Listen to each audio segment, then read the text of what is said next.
तो गाइस जब एक इंसान घर के अंदर से चला जाता है ना, तो पूरा जो घर होता है ना वो तबाह हो जाता है, पूरा घर टूट जाता है सच में। और वही चीज़ आज हम लोगों के साथ में हुई, तो हम लोग वो चीज़ें फेस कर रहे हैं ना, तो हम लोग को सच में बहुत ज़्यादा दिल से बहुत दुख हो रहा है।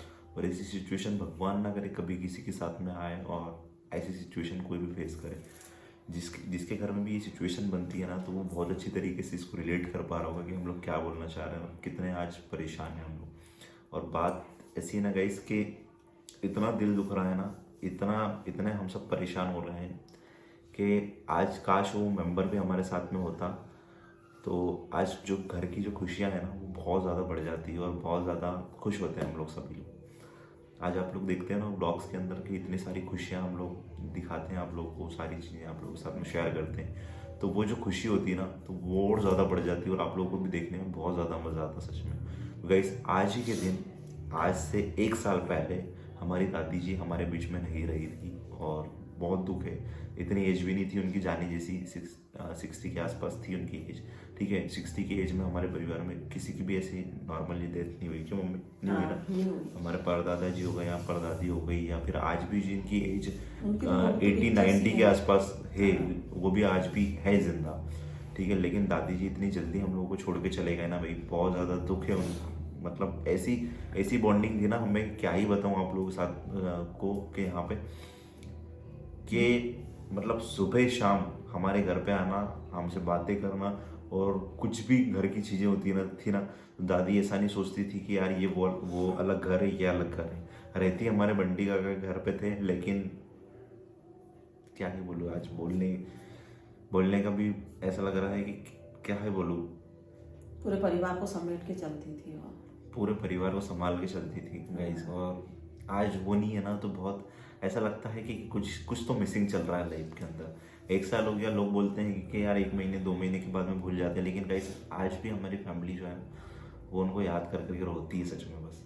और दादी आज जहाँ भी है ना, तो सच में हम लोग बस उनको हमेशा याद करते रहते हैं। क्यों? हाँ, उनका आशीर्वाद हमारे ऊपर बना रहे, यही चाहते हैं हम तो। आज ही के दिन एक साल पहले सिचुएशन ऐसी बनी थी गाइस कि दादी को अचानक से हॉस्पिटल में एडमिट करना पड़ा था। और इधर तो वोटिंग का टाइम हो रहा था, इधर वोटिंग डल रहे थे और इधर उनको हॉस्पिटल में एडमिट करा था। हॉस्पिटल में एडमिट करा उनको। दादी की ऐसी स्थिति थी कि मतलब डॉक्टर ने मना कर दिया था कि चल भी नहीं सकते हो आप, लेकिन फिर भी दादी के अंदर इतनी हिम्मत थी गई कि वो चल रहे हैं नॉर्मली, किसी को कुछ बोल नहीं रहा है कि मेरे को ज़्यादा कुछ परेशानी हो रही है। ठीक है, हार्ट में उनको पेन हो रहा था, लेकिन वो किसी को बोल ही नहीं रहा। जब डॉक्टर ने ईसीजी कराना तब जाके पता चला कि क्या आखिर बात क्या है। क्योंकि हम लोग बाहर से तो बहुत ज़्यादा फिट दिखते हैं, लेकिन अंदर से जो इंटरनली प्रॉब्लम होती है वो हम लोगों को पता नहीं चलता। लेकिन दादी का जब चेकअप करवाया, नाइट में उनको हल्का हल्का पेन हो रहा था, तो डॉक्टर के पास लेके गए, तो उन्होंने बोला गैस वैस होगी, क्योंकि सुबह मॉर्निंग में चेकअप होगा ऐसा बोला उन्होंने। ठीक है, तो फिर नॉर्मली जो चेकअप करा तो वहाँ पे इंजेक्शन दे दिया गैस का, तो तब थोड़ा सा नॉर्मल हो गया था वहाँ पे। ठीक है, तो सुबह वापस से पेन करने लगा, तो अच्छे से दादी नहाए धोए सब कुछ करे, पूजा पाठ करी उन्होंने अच्छी तरीके से। उसके बाद में फिर एकदम पेन होने लगा, तो फिर सोहन उनको हॉस्पिटल में लेके चला गया।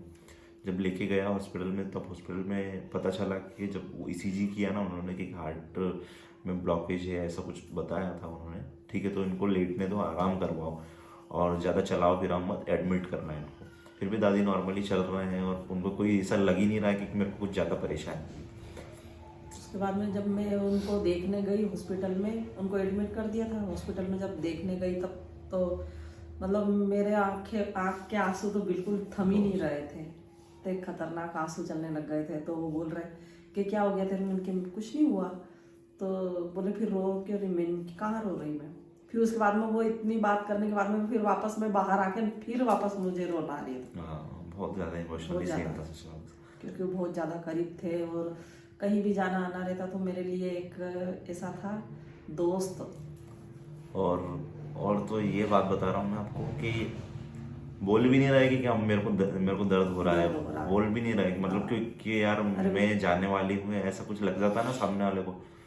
तो ऐसा बता रहे हैं सबको कि यार देखो मैं ठीक होके आ जाऊंगी, तो रो बेटा क्यों मैं रही है? ठीक हूँ, तो रो मत, ऐसा कुछ भी नहीं है, टेंशन, मैं ठीक हो जाऊंगी, घर चलूंगी ठीक होके, तो टेंशन बिल्कुल भी मत ले। उसके बाद में उनको हॉस्पिटल में नाइट में रखा, उनका बीपी थोड़ा सा लो आ रहा था, लेकिन जब हॉस्पिटल में एडमिट करा तो नाइट में अच्छे होने लगे वो। नेक्स्ट डे जो था, नेक्स्ट डे में भी अच्छे होने लगे, ठीक है। जो फिर तीसरा दिन था, तीसरे दिन में मतलब ऐसी सिचुएशन थी गाइस कि मतलब अब हम दादी ठीक होने लगे हैं, बीपी भी जो था ना उनका वापस से नॉर्मल ही आ गया, ठीक है। बीपी भी सुबह 8-9 बजे के आसपास में नॉर्मल ही आ गया था उनका बीपी, और हम सब रिलैक्स थे और डॉक्टर से पूछने वाले थे कि बस छुट्टी कब होगी, ठीक है, मतलब कि लीव कब होगी अब। ऐसे सिचुएशन बन गई थी हम लोग। तो सिचुएशन ऐसी हो गई कि हमने दूसरे हॉस्पिटल में एडमिट कर रखा था, तो वहाँ तो और ज्यादा फिर उन्होंने लिख के दिया कि तुम उस हॉस्पिटल में लेके जाओ। हाँ, मतलब हॉस्पिटल भी चेंज करवाया चेंज करवाया, फिर चेंज करा हमने हॉस्पिटल, फिर रिकवरी हो गई। उसके बाद में फिर अचानक से पेन होने लगा। फिर उसके बाद में फिर मम्मी के पास में फ़ोन आया कि ऐसी सिचुएशन बन गई है। तो फिर मम्मी और ये सब लोग इकट्ठा होके फिर उनके आखिरी बार मतलब दर्शन करे उन्होंने। और जब मेरे को अच्छी तरीके से याद है, लास्ट टाइम जब दादाजी की भी डेथ हुई थी ना, तो वो ऐसी ही डेथ हुई थी हॉस्पिटल के अंदर ही। और जिसने भी हॉस्पिटल के अंदर वो चीज़ें देखता है ना गाइस, तो उसको पता होता है कि हम लोग कैसी सिचुएशन से गुजर रहे हैं। कभी भगवान किसी को हॉस्पिटल और ये कोर्ट कचहरी ये सब चीज़ों के दर्शन कभी नहीं करवाए भाई, ठीक है। हम लोग तो बहुत ज़्यादा टूट गए थे उस टाइम जब हम लोग को खबर पड़ी थी ना कि दादी के साथ में ऐसा ऐसा हो गया था। ऐसा वो कम से कम इतने तो हमारे को विश्वास था कि 20 साल और जी सकती थी आराम से गाइस, मतलब इतनी दादी की लगता ही नहीं था, हमको कोई बोल ही नहीं सकता था कि इतनी ही ज़्यादा एज हुई है। फिर भी पता नहीं कैसे हार्ट ब्रोक हो गया उनका, और समझ ही नहीं आता आज कि आज वो हमारे बीच में नहीं है। आज 1 साल हो गया, लेकिन कभी भी लगता ही नहीं है कि 1 साल बीत गया उनको, और आज वो हमारे बीच में नहीं है। कभी कभी तो मेरे को अचानक से एहसास होता है कि नहीं वो कहीं आसपास ही है।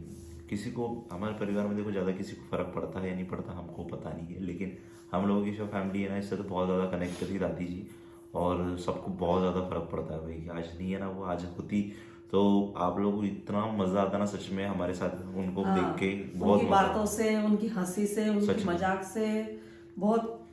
और उनकी आवाज़ ऐसी थी, मतलब बोलते ना कि यार जब बूढ़ा हो जाता है इंसान तो उसकी आवाज़ नहीं निकलती है, नहीं भाई ऐसा कुछ भी नहीं था। मतलब आज जो हम बोलते हैं ना, तो हमारी बातें कुछ भी नहीं है उनके सामने, मतलब कुछ भी नहीं, मतलब कुछ भी नहीं, ठीक है। वो वहाँ बाहर बोल रहे हैं तो पीछे वाले कमरे में सुनाएगा। अगर वो जोर से अगर चिल्ला दे ना, दादी का घर कितनी दूर है आप लोगों ने देखा होगा यहाँ से हमारे, ठीक है, वो जोर से अगर चिल्ला दे ना तो वहाँ की आवाज़ यहाँ सुना देती। इतने खतरनाक थी दादी। और ऐसा नहीं है कि मतलब कोई लड़ाई झगड़े वाली थी, ऐसा नहीं है, सबसे मिलजुल के रहने वाली थी। कभी किसी के साथ में ऐसा झगड़ा आगे रह के मोड़ नहीं लिया, सबकी सुलह भी करवा देती थी, और समझदार थी, और घर परिवार को लेके शुरू से ही चला उन्होंने। दादाजी तो बाहर रहे हमेशा, दादाजी हमारे ट्रक ड्राइवर थे, तो दादाजी तो बाहर ही रहे और बाहर की दुनिया उन्होंने ज़्यादा फेस करी है। तो और कभी कभी आते थे 6 महीने में, तो दादी और दादाजी से हम लोगों को शुरू से ही बहुत ज़्यादा लगाव रहा है। लेकिन आज उनकी बरसी है भाई, और 1 साल कंप्लीट हो गया, पता भी नहीं चला क्यों। सोहन और आज हम सब बहुत ज़्यादा टेंस थे कल रात से ही कि यार 1 साल हो गया, पता भी नहीं चला। पापा भी याद कर रहे हैं बार बार करते हैं यार, कोई भी एक मेंबर चला जाता है ना घर का, क्यों है याद तो आती है, अगर कोई भी चला जाता है तो बहुत दुख अच्छा भी होता है, याद भी आती है, और दर्द तो इतना होता है कि क्या ही बता।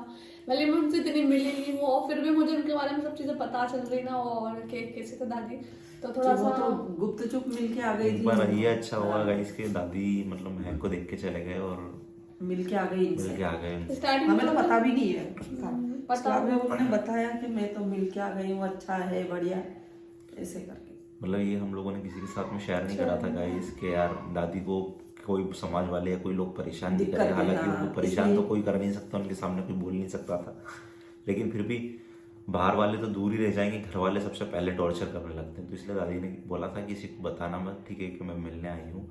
और दादी मिलने आए थे हम लोगों से, महक को देख भी गए और बोला था मेरे को कि बेटा तू अब घर आना, थोड़ी देर के लिए मिले थे वो, कि तेरे को घर लेके आएंगे और तेरे को समाज में भी वापस लेंगे, पंचायत बिठाएंगे और तेरे को समाज में भी वापस लेंगे। इस तरह की बात दादी ने ही करी थी गाइस। तो मेरे को जब हिम्मत बनी थी, वो पहले से ही कर चुकी जो बड़े बड़े जो थे पंचायत वाले, उनको बात कर चुकी थी। वो बोले कि मैं उसको बुलाऊंगा तो ऐसा ऐसा करना है, तो वो हो गए, तो इतने तो वो चले गए। कोई बात नहीं, उनके जा चले गए क्या होगा, लेकिन फिर वो आपका सब आशीर्वाद पंचायत में हमेशा बोला उन्होंने कि वो हमसे पहले ही बोल दिया था कि पंचायत बिठानी है, उनको जात में लेना है, ऐसा वैसा सब वो बोले करके ही हमारे से बात हो गई थी पहले ही बोले।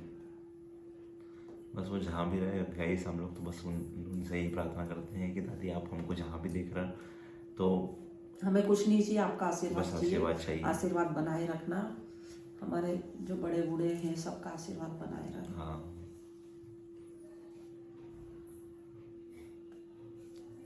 ठीक है गाइस, चलो इस वीडियो को एंड करते हैं, फिर मिलते हैं आपको नेक्स्ट वीडियो में। तब तक के लिए आप लोग अपना ध्यान रखिएगा। Bye bye.